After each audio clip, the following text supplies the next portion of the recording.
So please don't go there for pragmatic reasons. There's another pragmatic reason not to use it. I do not think our enemy is our dentists or doctors. The enemy here is that those dentists and doctors are not reading the literature. That's the enemy. It's ignorance which is the enemy. The doctors and dentists. And I'm frightened that the moment you start talking about Hitler using fluoride, you're sort of implicating them in a horrendous plot, a very nasty plot. And I don't want to stigmatize dentists and doctors. And I think the problem for most of them is they're too darn busy treating patients to read the literature. And I have the time. I'm a retired professor. I can spend all my time on this issue. They can't. The real problem is that they, despite not reading the literature, they are prepared, some of them, not all of them, some of them are prepared to go on a public platform and say it's safe and effective when they haven't read the literature, and that's not good. Yep, next one. I agree, there is no reason to go there, but stick with the science. Yes. And science is really that simple. When we purchase water, all we're trying to purchase is H2O. We're not trying to purchase fluoride, chlorine, which actually comes in a bottle of sodium phosphorus on it, a bottle of chlorine. My question is, though, we do purchase it. And I understand the city government just recently approved in London the fluoridation of the water. I saw on the news, and it's going to correct me if I'm wrong. And I want to know about the money, as a lot of us do, because we pay taxes here. Families done it for 4 generations. And I wanted to know, since we have counselors here this evening and some of the press, and maybe some people here know correctly, how much money have we committed to spending on something that I didn't want to buy anything more than H2O. I want to know the exact amount. For this year. For this year. 50,000? 150,000. 150,000. 138, 139, or doing that right. That's what 138,000 last year. Yeah, okay. Okay, and also the question, since they just approved it, now we're having this meeting post them approving it just 4 weeks, which we were a month or two ago. What can we do to reverse that decision? What, we have to walk like an Egyptian on City Hall? I mean, what do we have to do? Ask if Denise Brown wants to answer that question. You know, reverse that. Is there a way to get it reversed? Well, maybe some of the councillors here can give us some advice of what we can do. My experience is, if this kind of turnout takes place, I mean, it's huge. A standing room only of an audience that was at least 300 people here. 300, yeah. Politicians are not blind to that. If they see that, and I found this with incineration too, Canadians are much more reasonable than Americans. When I found audiences of this size fighting incineration, the politicians very quickly recognized that the people didn't want incinerators and didn't pursue it. And I think the same thing is going to happen with your politicians. Despite what they've been told by the health department, if you make it very clear, very, very clear that you don't want this, they will get the message. They will find a way to stop this. I'm convinced of that. No fluoride. Yeah. Just make sure you fill out your name and email on the registry that was going around as well, and you'll get some feedback from the fluoride, or from the people against, or people for safe drinking water, if they have to do some follow-up, some sort of plebiscite or petition. Robert, you never got an audience this size in Waterloo, right? No, Waterloo is a very conservative town. It's very resistant to change. Yeah. Despite Jim being there, that's one knowledge there.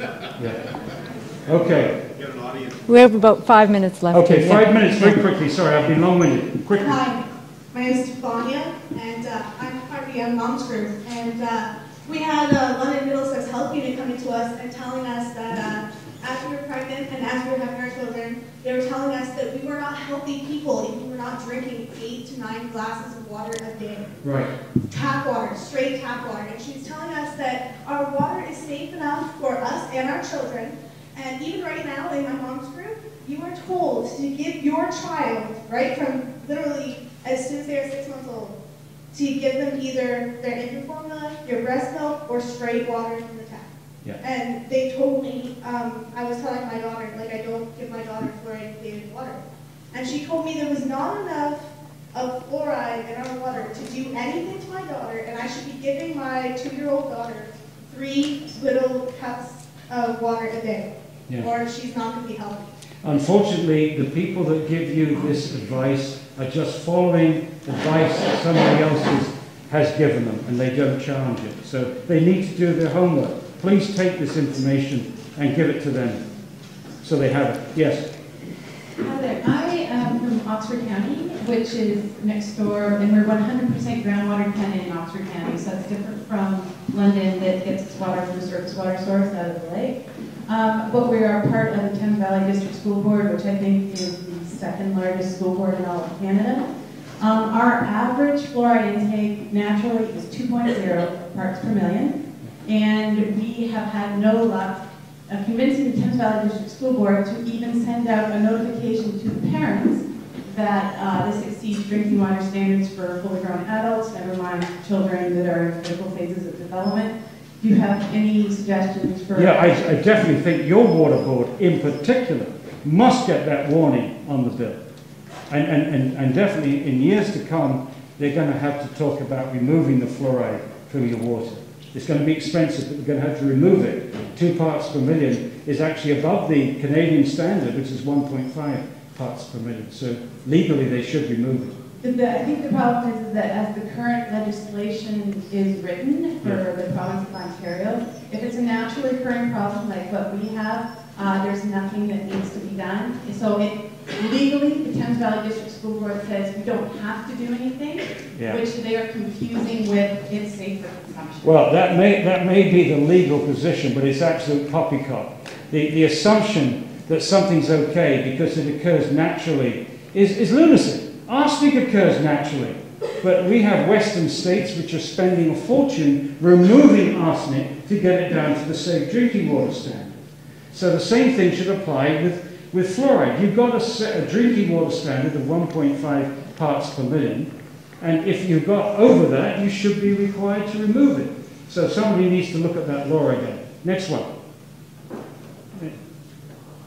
I actually was going to comment on what the guy did earlier about, even if there's people here who aren't convinced that fluoridation is bad for them, I'm sure everybody can be convinced that spending an extra $130,000 or $50,000 a year of our money to be paid for our water. I mean, we want a lower water bill for something that's not necessary.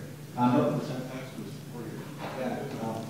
else is good. But you've always said that this is to benefit the metal industry, other industries. Like, who is actually, if they stop fluoridating London's water, who's actually going to lose their job first? Who's pushing to keep the fluoridation of the water? I don't understand. Yeah, no, I don't think anybody understands. Like this big cloud of people that's going to be losing money or something like that, but who actually is going to say, that can't happen because I'm going to get a job or something? The motivations we left to the last chapter very, very quickly.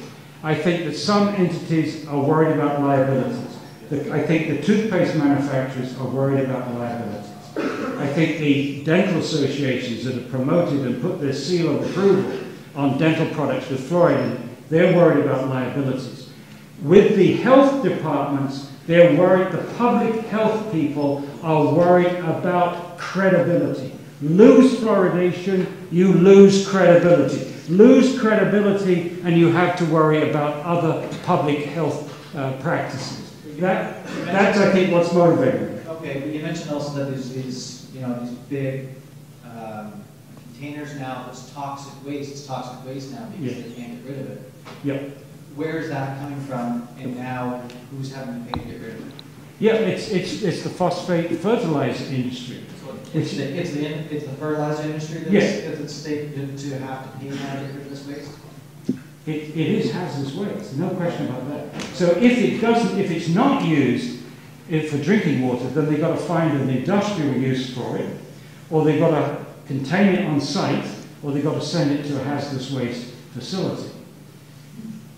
Okay, we're really, Yeah. it's about a quarter to, so. Isn't that the council? No. No, okay. Hi, my name is Jay, and first off, I would like to say, am I interested in Louder, please. purchasing one of your books, Addiction? Addiction. I have a few copies tonight, yeah. Okay, excellent. Thank you. And also, I would like to mention that I've been living with hypothyroidism ever since I was 12, And I've always been aware of fluoridation, but recently I started to pay a lot of attention, and could also explain like as to why like every time I have a glass of tap water now, like shortly after my thyroid gland, it feels like there's a pressure upon it, and it can be painful. Yeah. And it's becoming more and more frequent as of recently, so I make a conscious decision to completely just cut out tap water. Like before I never really cared. I wasn't really that concerned, but now it's starting to take its toll on me. So yeah. Well, come here. it's a pity that Health Canada is not interested in you or people like you, because they should be. The truth They is should too be. much. They should at least investigate this scientifically and not leave people like you to sink or swim, depending on their own devices. This is their practice. They're putting fluoride in the water. They may be damaging your thyroid gland. They should take responsibility, but they're not. I think this is going to be our last Oh, question. this is the last question. Yeah, I'm I don't think afraid, we have to. because we. You have to do your book signing. I have Yeah. to do book signing. Oh my goodness. I just want to say there'd be no safety in just going with bottled water either, since there could be municipal water mixed in with bottled water anyway, so you're not safe here either.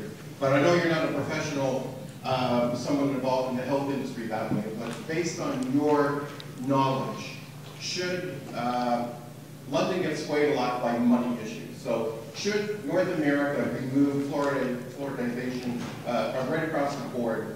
What would you anticipate the percentage of a decrease in health budgets for both Canada and the United States if fluoride was removed entirely? I know, Yes. say per year. It could be enormous. It could be enormous. Let's do the easy ones.